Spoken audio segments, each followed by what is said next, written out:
Hello, সবাইকে রাখির অনেক অনেক শুভেচ্ছা আর ভালোবাসা। আমি সকালবেলা উঠেই চলে গেছিলাম রাখির সব জিনিসপত্র কিনতে। তো ফার্স্টে আমি চলে গেছিলাম মিষ্টির দোকানে, কারণ আগে থেকে জোগাড় করতে পারিনি, ব্যস্ততা ছিল তার আগের দিন। আজকে 28 তারিখ, একটা সকাল সকাল শুভ দিন আছে, আর সকালের মধ্যেই করে নিতে হতো। তাই আমি সকালবেলা ঘুম থেকে উঠেই চলে গেছিলাম মিষ্টির দোকানে মিষ্টি কিনতে। আর মিষ্টি চয়েস করছিলাম যে কী নেবো।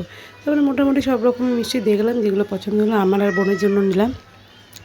তারপরে নিয়ে নিয়েছিলাম রাখির দোকানে গেছিলাম। রাখি আমাদের কাছে ছিল, তারপরে আমার ইচ্ছা করলো না একটা নতুন রাখি ভাইকে দিই।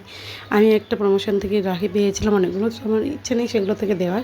তো আমি এই জন্য কিনতে গেলাম, চয়েস হচ্ছিল না এতগুলো ভালো মতো। তারপরে 3টে কিনে নিলাম। দেখো খুব সুন্দর সুন্দর রাখি, আমার এবারে রাখিগুলো ভীষণ ভালো লেগেছে, ভাই ব্রো লেখা।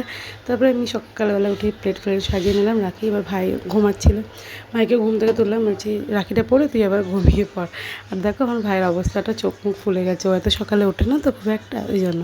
তো তারপর আমার রাখি পরানোর পর বোনও পরে নিয়েছিল। এইভাবে আমাদের রাখিটা কাটলো সকালবেলা।